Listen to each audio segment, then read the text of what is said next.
Today we're going to do an arm wrestling seminar. We're going to start you off as if you don't know anything about arm wrestling, and hopefully by the end of the day we're going to make you comfortable on the arm wrestling table with a variety of techniques. So what is arm wrestling? Arm wrestling is a contact combat sport where you get to use your hands and your whole body to try and pin your opponent on the pin pad. You can use many characteristics, strength, speed, lots of different physical attributes and mental attributes will help you be a champion. So who are we? I'm Devin Larratt. I'm the current #1 ranked arm wrestler in the world in the right hand. Why would you arm wrestle if you're not an arm wrestler? If you don't just have a love for arm wrestling will give you functional upper body strength through your hands. So much of strength that we train in the gym really is lacking this. But when you arm wrestle and when you train specifically for arm wrestling, you're going to be able to use the strength in your body and channel it through your hands to a much greater degree of efficiency. And we'll show you how to do that today. Can you get away with only arm wrestling? Can you just say, okay, I love arm wrestling so much that that's it, I'm just going to arm wrestle? And I would say definitely not. You're gonna end up getting all sorts of muscle imbalances, and you're gonna walk down the road to injuries. So you have to balance your arm wrestling with other physical activities. I'm a big, I love CrossFit, and I would tell anybody to check their stuff out. I've used it to a great degree of success, and I find that it answers a lot of those questions much better than I'll be able to do today. So who can arm wrestle? I've seen everybody benefit from it. My kids, I've seen kids 5 years old arm wrestle, even younger, no problem.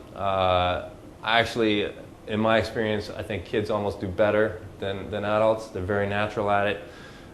The way I approach kids arm wrestling is you have to be much less disciplined with it. You have to keep it much more fun. You can't really train kids to arm wrestle. You have to just let them basically do it. You can start arm wrestling late and have great success. There's been many examples of guys starting arm wrestling in their mid-30s, even 40s, and going on to be champions. Many examples. How about women? Do women arm wrestle? Absolutely, women arm wrestle. I've seen women who arm wrestle who get so good that they can actually beat a lot of men.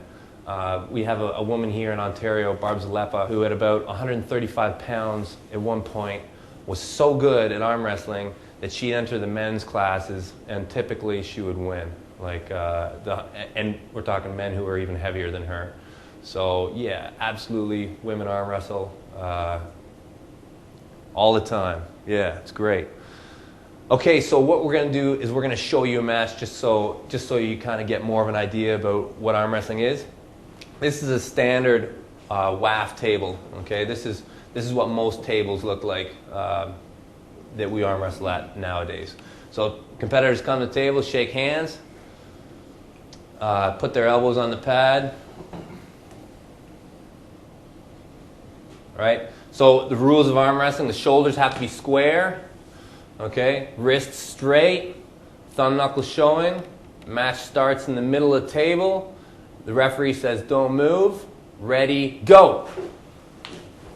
And there you go. There's your win. Any part from the fingers to the wrist go below the pin plane, and that is considered a win in arm wrestling.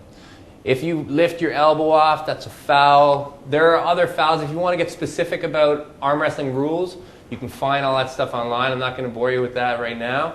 This is basically arm wrestling right there. Grab your opponent's hand in a fair grip and pin him.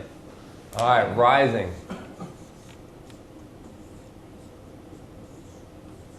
All right, this is the first big strength in arm wrestling. Okay, what is rising? Rising is any strength that I would say extends your opponent.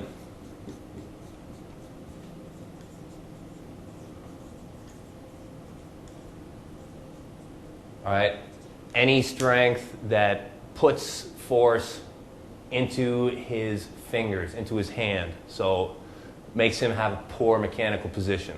All right, we'll talk about some angles. Okay, so if the guys get on the table, okay, the first part of rising is this upwards angle. Okay, this is going to start to show who's holding on to who.